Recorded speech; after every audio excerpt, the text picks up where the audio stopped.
a look at the tail of the tape. It tells you what you know probably already about the big reach advantage, the height advantage for Thomas Hearns, and that's a key element in this fight. But for Marvin Hagler, he expects to get inside against Hearns, and if he doesn't do that, could have a long night.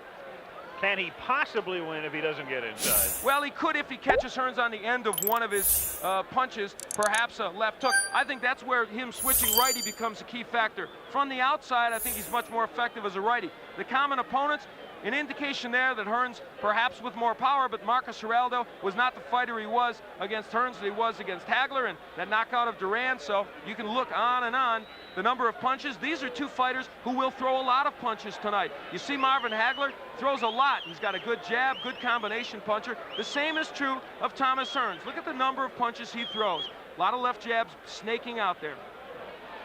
Introducing, in the red corner, the challenger, the WBC Super Welterweight Champion, fighting out of Detroit, Michigan, weighing 159 3/4 pounds.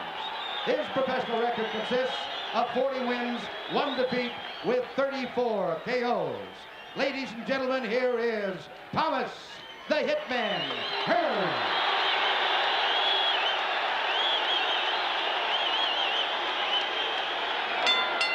And in the blue corner, fighting out of Brockton, Massachusetts, weighing 159 1/4 pounds, with a professional record of 60 wins, 2 defeats, 2 draws, and 50 KOs. Ladies and gentlemen, the undisputed middleweight champion of the world, Marvelous Marvin Hagler.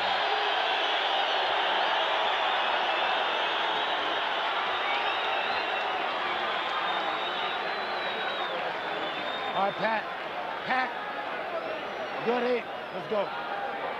So the two come to mid-ring with Richard Steele. Instructions in the dressing room. I'm just cautioning you now. Obey my command at all times. Shake hands, good luck to both of you. Let's go. Very simple instructions.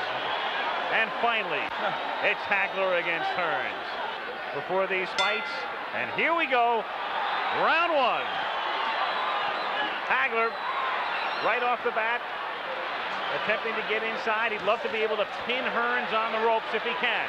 A more aggressive start by Hagler. Look at him, right for the body. Marvin Hagler only wants the body, and he bangs Marvin. Oh, Hearns may have hurt him with a right hand. Hearns with another right. Hearns hits him with an uppercut. Hagler is hurt. Hagler is stunned. Hearns got inside, hit him with a right uppercut. Marvin ties him up. Marvin Hagler is still hurt. So it was Hagler coming out like a bullet. A good left by Hagler, but Hearns didn't flinch. Marvin going for the body. Wild first round. Wow, what a shock. And it was Hagler who initiated it, not Thomas Hearns. And a left by Hagler. Hearns comes back. Another right. That one stunned Hearns. What a first minute of the fight. Tommy Hearns has been able to drop that right hand in, and it has hurt Hagler, a surprise to many people. Another right hand from Hearns. Hearns moving.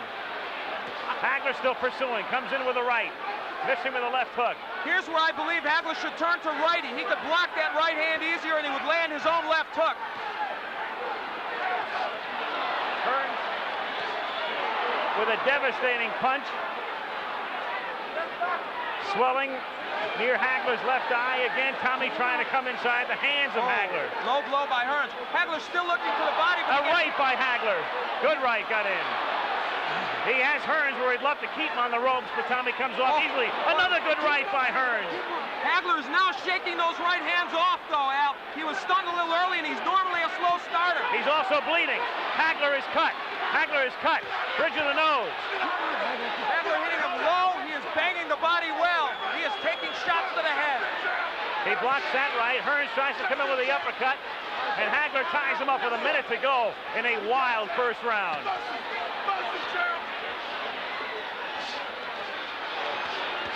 Marvin with a good left hand. There's blood all over Marvin Hagler's face. Can't tell where it's coming from. I thought it started from the bridge of the nose originally, but blood all over the face of Hagler here in round 1. But Hagler has him on the ropes. Hagler working on him. Hagler relentless, but Hearns trying to box his way out. Half a minute to go in round one. How far can this one go? Not very far at this pace. This is where Hagler wants him, but Hearns counterpunching off those ropes fairly effectively. Tremendous first round.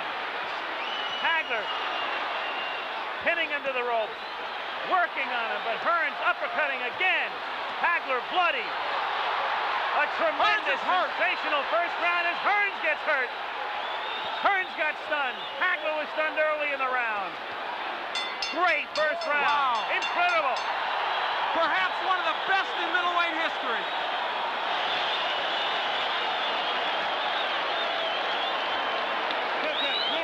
Well, the first round lived up to all the hype, and then some.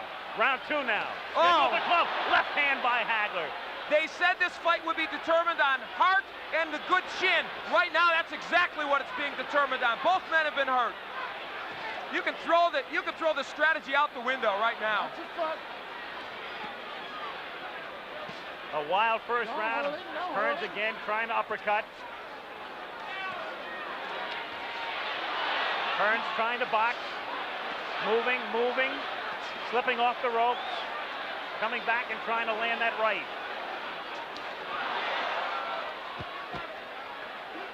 They are yelling, keep boxing, Tommy, from his corner, and that looks like what he's going to try and do in this fight. Hearns off balance. His foot was stepped on, not close to a knockdown. Excuse me, Al. Hagler turns righty. I think this could be a key moment in this fight. For the first time, Hagler switching, gets in with a left hand. This round sort of the way people anticipated the first round might go. Another right hand stuns Hearns. The crowd, of course, emphatic over every punch that's thrown. Hagler, despite that recent disadvantages, has been able to get into Hearns more so than I think most people expected.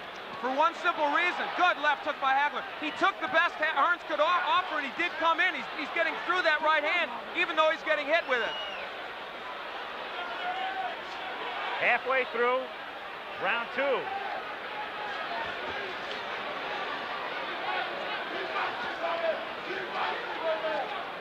Hagler has fought most of this round as a righty. Now he switches southpaw and lands. Not as effective as a righty as I thought, but now as a southpaw, the jab lands well. That right jab. Hagler coming in with a left. Richard Steele saying, punch your way out, punch your way out. A key element now is Hagler is working when he's on the inside. He's not just holding, he is working the body of Tommy Hearns. Boy, Hearns looks awkward, and his legs look like they're not there. A little rubbery here in round two. Tommy, though, fluid and moving. Trying to get inside. Again, the cut opens up over Hagler's forehead. And the blood begins to trickle down. Hagler working inside, now up top. Half a minute to go in round two. Oh, what a left. Hearns trading with him. Hagler comes back to the right or left, and another right.